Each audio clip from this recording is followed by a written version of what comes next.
This video is all about how to study abroad after 12th grade. We cover countries, intakes, universities, entry requirements, documents, applications, visas, fees, and lots more. And trust me, this is the only video you need to watch. But before we start, here's an important information. All universities abroad require SOP or Statement of Purpose as a crucial part of your application. So to help you get started, I'm dropping the links to free 50 plus SOPs in the pinned comment and the description box below. So go check it out. Now let us start today's video. First things first, countries and intakes. So this should be your first step. So every country may have different course start dates. Many will offer multiple intakes, so it is best to select the one that suits you the best. For instance, UK, US, Ireland, Germany, Canada, and most EU countries offer September, October, or January, February intakes, whereas Australia and New Zealand primarily offer July and February intakes. Your planning should start ideally a year or two in advance depending on the university and country you choose. Next up is the university. So once you have decided which country to target, next up look for which universities you should apply to. I would advise applying to at least 5 to 6 universities. Look up for not just world rankings but also subject rankings of the university you wish to apply to. QS and Times Higher Education are the most reliable rankings.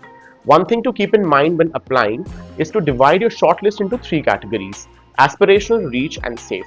Aspirational programs are the ones you truly want to attend, like prestigious ones. Reach programs are the ones where you think you have a reasonable chance of getting in.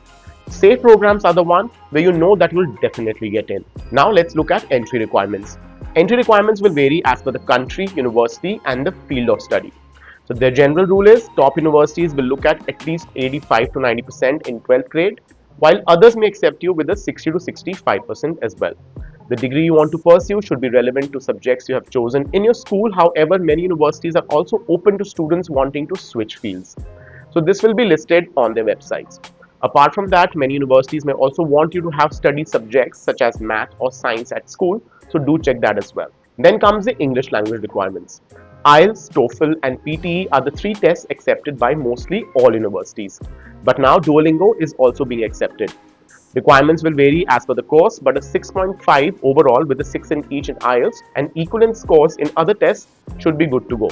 But like I said, just check the requirements of your course, as many may demand a 7 as well. Indian students from CBSE, IB, ICSE, and a few state boards may also get a waiver in countries such as the UK if you have 70% plus scores in 12th grade English.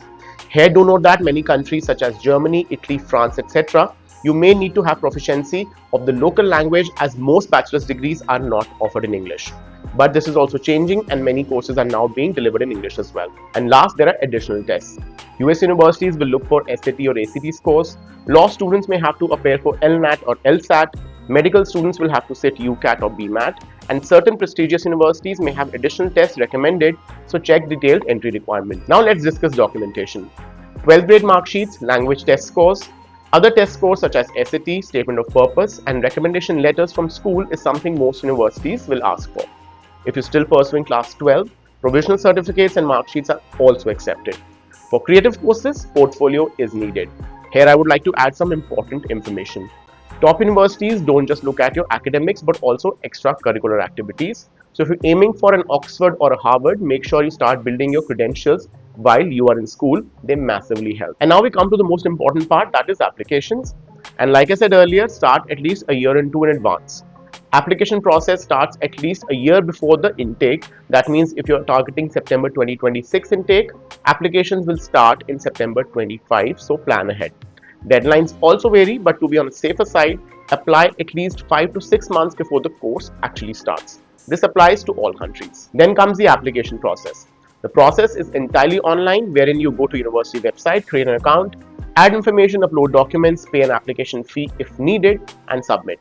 Some countries such as the UK has a centralized portal called the UCAS, wherein you can apply to 5 universities or program choices together. I will cover country specific information in another video soon. So once you apply, the university may take an interview if it is a requirement and will let you know the outcome anytime between 1 week to 3 months. Next up is the student visas. So student visa processes for all countries vary, but talking about a general guideline, you will need a university acceptance letter, test scores, your visa application fee, all academic documents and financial documents such as bank account statements to prove that you can financially support yourselves. You will have to book appointment at your local VFS office to submit your documents and give biometrics. Interviews are usually not required. It can take 15 days to 2 months to process the visa depending on the country. I will cover the details in country specific videos, so do subscribe to the channel so that you don't miss out. Now over to money matters.